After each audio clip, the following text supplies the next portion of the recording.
All right, let me tell you something. Trading is tough. Very fucking tough. Not everyone wins, okay? Futures trading involves substantial risk, tremendous risk, really big fucking risk, and you could lose a lot of money, real money.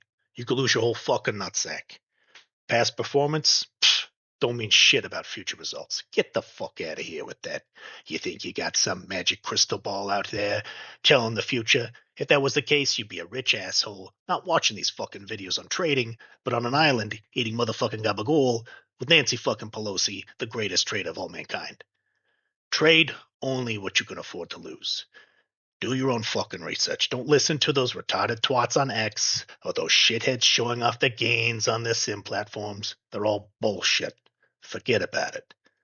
Seek out professional advice if you need it. This is for educational purposes only. We're sharing ideas, not guarantees. And we're not telling you where to click your little fucking orders either. You got that? Smart people manage risk. Great traders respect it. No members of DS Capital were harmed in the making of this video. All right, hello everybody. I'm going to do a quick little post-market video here. So in the pre-market video, we talked about two scenarios. Basically, kind of an attempt to the overnight high, fail, break the overnight low, and possibly move on down to the 6180s. And the other scenario was a fade of the overnight low, or perhaps a break of the overnight low, and a move back on up to test higher. The fade of the overnight low, I mean, the overnight low actually formed like literally minutes after. So trying to recall what it was. I think it was a fade of the overnight low to go for the overnight high.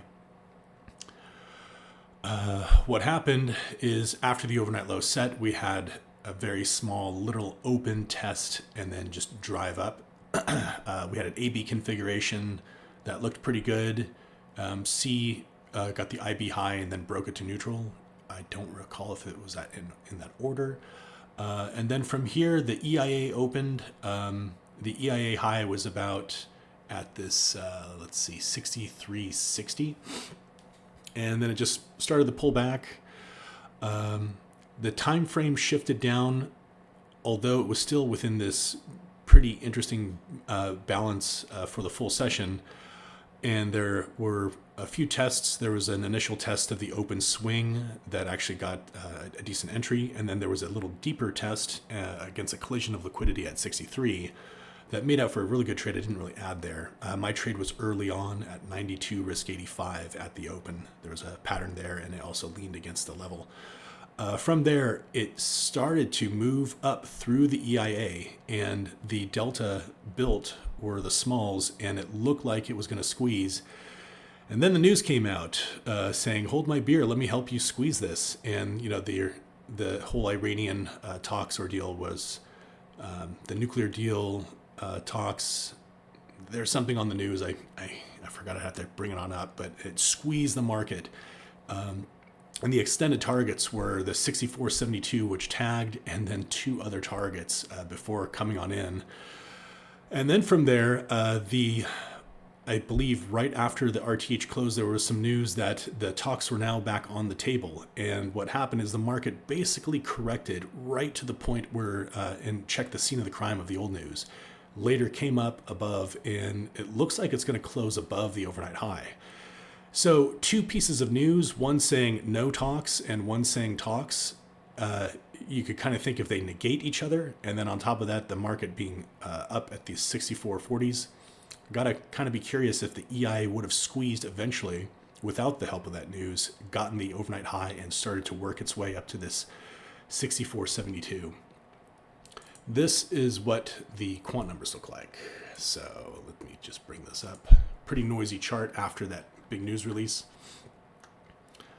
So here there was the touch, the zone is 62.80, and there's a bit of a threshold that dipped into the threshold, like literally to the tick.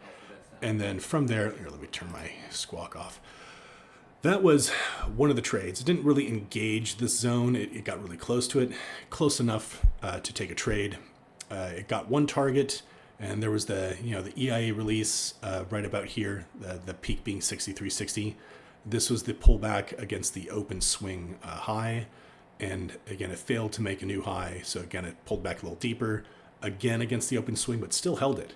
Eventually, it started to turn neutral. I believe right at this point, it turned neutral, and then it started to shift one time framing up. And then right about here, this is when it started to take the EIA high, and it looked like it was having a little bit of an issue. Squeezing, it wasn't like a fantastic squeeze. It looks like there was a little bit of struggle, and then the news came out. News came out to break through these two targets, nailed the 64.72 target, which was basically the Sunday open, and then two extended targets way up here, up to 65.53. That was the peak. And then from there, the market had, I think, a set of singles open in the full session, but those got cleared out when we had this corrective news. But this news came back right to that spot. And we notice right here, this is where the news launched. And this is where the news, the anti-news, the reverse of the news, the reverse Uno card of the news pulled back. And right now we're just kind of fucking around at 64.50. All in all, a very impressive one trade. So one trade, you set it, you let it hit the target, you get your risk off, you let it hit the target, and you see what the market's going to do. I'm wondering, again, like I'm thinking that these two targets would have been hit had the news not have gone, so that target for the overnight high was going to be good. I just wanted to kind of put out the whole scale, like let's just see by the end of the ETH if there was something. I was expecting the EIA to squeeze. I didn't want to scale too early. And then that news came out, and that was quick. Anyways, pretty good day overall. There were some decent setups. There was a good setup, a pullback to the RTH mid VWAP pocket right here to hit the IB high and then extend, and then another pullback to the open swing high to get something, at least scale to the, I think the overnight VPOC, full session VPOC was around 63.39, 60.40, so that was a decent trade that got some ticks. And then the last trade was basically fading the lows. This was on the basis that we would squeeze the EIA high, that the market would continue to attempt to make, try to make new lows, but fail. And so what's happening here is that players are getting stuck. Shorts that are trying to get new lows are just not getting anywhere. And eventually, when they start to get challenged up at a very desperate spot, such as the EIA high, they get squeezed.